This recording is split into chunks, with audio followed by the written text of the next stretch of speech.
Welcome to the Talk podcast with ideas strategist Linda Reed-Enever. Talk is where we chat about ideas and inspiration you can use to market your business. Get ready for practical tips you can implement today with your host, Linda Reed-Enever. Hi everyone, Linda Reed-Enever, and welcome back to the Talk podcast. Today, we're going to explore something that I think is really important for those who are coaching, who are educating out there, and who are wanting to share their knowledge with others. And that is all around setting boundaries and guidelines for students, members, and clients.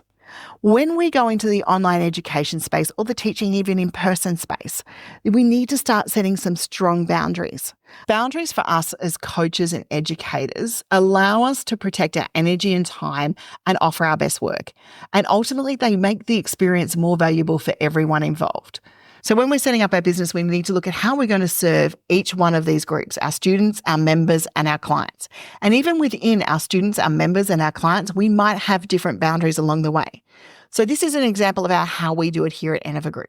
Students who are purchasing a live or in-person course with us get, that in-person help and support along the way for the time that they've got that course. Students who are purchasing a self-paced course, they have learning materials and everything inside that self-paced course along the way.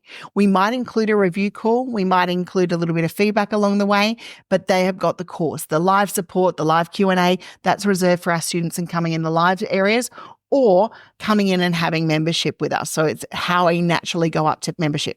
Our members have a different level of support. They have a Facebook group, they have a community, they have the opportunity to be able to ask questions. They normally come into live Q&As, and quite often we do live training with our members as well. And they have access to discounted services and offerings because they've committed to an ongoing membership fee with us, and they're entitled to be able to, get a few perks and bonuses along the way.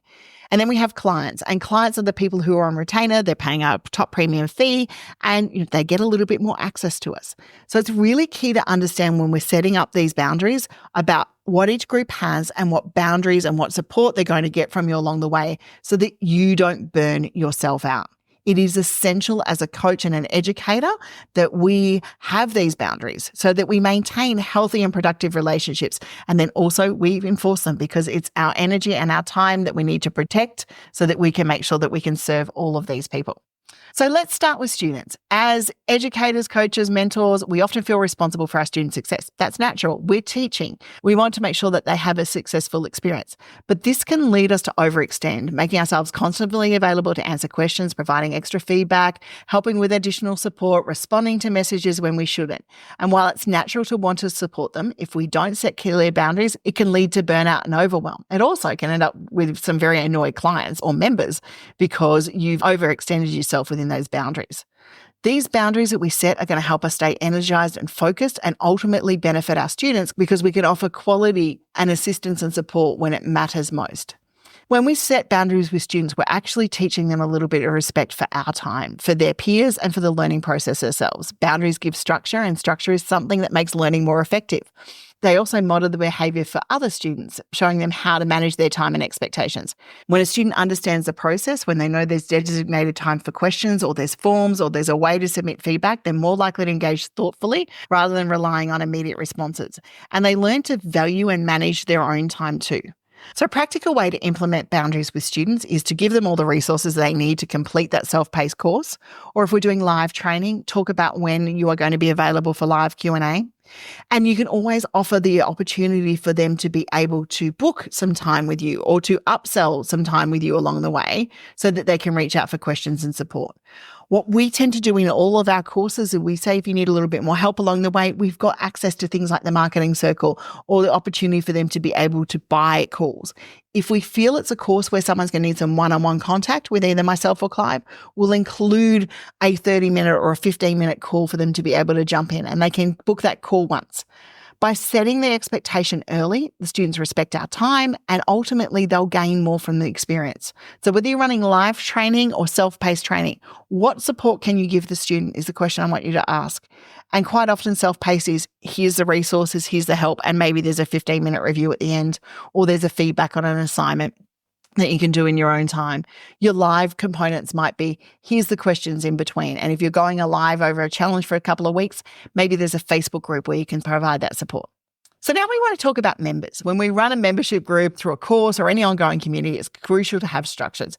Members are often there for community support, resource, and expertise, but without boundaries, it can become overwhelming. And some members will seek constant one-on-one support, expect you to be available 24/7, sending messages, doing all of those sorts of things. So we want to set clear boundaries in a membership space and ensure that you can sustain the group without being overwhelmed. This way you provide value and it's more sustainable for you to do it over long term. In running business, our BBB community, over 10 years, we've learned to set boundaries. It's a free community. So we have different membership boundaries for different people out there. My marketing circle is a paid membership community. AI Async and Automation Hub is a paid community. So those members get more support than the members inside the free community. We set guidelines. We say what's appropriate and we set codes of conduct. We also talk about, what's happening to support them and give them the opportunity to be able to find things. As your community grows, the boundaries ensure the experience remains high quality, manageable for everyone, and your members will quite often reinforce those boundaries to the other members who may be coming new along the way and need to learn things. So an action step right here is to make sure that we've got a community code of conduct or engagement guidelines. Outline how and when members should ask questions, what support should they expect from you, and what resources are available. It also creates the clarity and sets the tone for respectful engagement. For example, if you run a Q&A session once a month, make it clear that this is designated time for Q&A. That way members can prepare and they know they have the opportunity to get personalized insights. Clear guidelines protect everyone's time and create a positive and well-structured experience. Now, your guidelines in your membership area should reflect what's available to those members. So, for example, inside the marketing circle, I have a VIP add-on for members that are able to have a call with me once a month. It's something that they can choose to add on to the system. It helps all the other members understand that these guys have got VIP access to me and it's something they've added on. I make it really clear to all of our members, I'm not available for message support. I might be there if you want to, share a quick win or a yay or something like that. But chances are, if you're a member inside my community and even my clients, we run through a project manager. Pinging me a message on social media, unless it's absolutely urgent, is not appropriate. And that's allowing me to have my downtime and make sure that I can turn up the best no matter where I am as well. And then finally, we're going to delve into the world as clients. As business owners, service providers, we want to deliver exceptional value for our clients. However, without boundaries, we can burn ourselves out once again. And some clients can expect more than what was initially agreed on. It's a phenomenon we refer to in the world of marketing as scope creep. Scope creep is when a client starts requesting services outside the original agreement. It leads to stress, it leads to delay, it impacts on the quality of your work. They maybe miss deadlines. And we want to make sure that we set clear boundaries with clients so that we can protect our time and maintain the quality of service we provide. As a marketing agency, I've gone through many stages of how we operate and run here. We've gone project-based, we've gone back to hours, we've gone to this, we've gone to that. In the end, we find putting a package together of a certain number of team time and a certain number of my time is the best way for our clients to respect our boundaries. We have a very strong, clear communication process. We run everything through our project manager, which is ClickUp. There's a saying in my office, if it's not in ClickUp, it didn't happen. We have a master document format that we've run through with each one of our clients that is a master document behind each project. We have very clear Google Drive instructions. We keep all the communication through the project manager so that if something happens, God forbid, to any one of us or our team, that someone can jump in there and know where everything is at. By setting boundaries with clients, we set a healthy working relationship. If we explain why a deadline is in place, the client knows exactly what they're receiving, there's no confusing, and they're more likely to respect your process along the way. Boundaries and deadlines also allow us to maintain our own schedules and deliver more work efficiently without the stress of last-minute requests or excessive demands.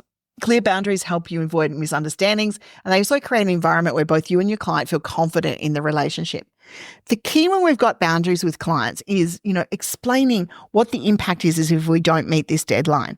Or it could be explaining the steps that need to be involved. I know as a marketer, when I'm working with my clients, not many people understand all the behind the scenes work that goes into a campaign. So they're thinking I just click my fingers and it's put together nice and simply. So by making sure that you can explain all of that stuff to your clients, they're able to get a bit of an idea about what's going on. And also, I normally say to my guys when they're going, oh, I'd just like to sneak this in. And I'm reminding them that we've got a number of clients inside this space. Imagine if everyone just wanted to sneak another couple of extra hours in here. We need to be able to plan and forecast for those things so that we can do the best things for our clients.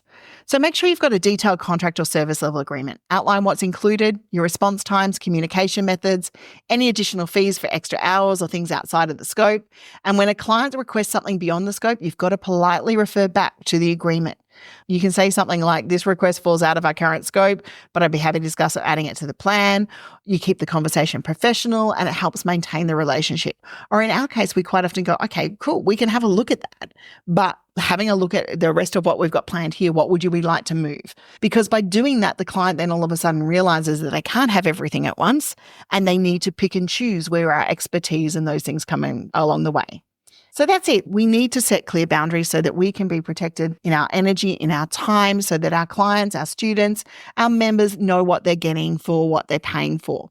By creating different price points, we create different access levels. And that's why we have students and members and clients so that we can make sure that each one of these demographics, the students, the members and clients, come into us at a different price point. So we need to make sure that we are setting our boundaries and setting our time reflective of that price point. Boundaries are a gift we give ourselves and those who we work with. It makes us better teachers, better leaders, better professionals. Thank you once again for joining in to talk. I look forward to helping you create more impact in the future. It's now time to go out there and set those boundaries so we can stay focused and stay balanced and continue to thrive. Thank you for listening to another episode of Talk with Linda Reed-Enever. Make sure you subscribe via your favourite podcast app so you don't miss the next great episode. You can find more ideas and inspiration at enevergroup.com.au.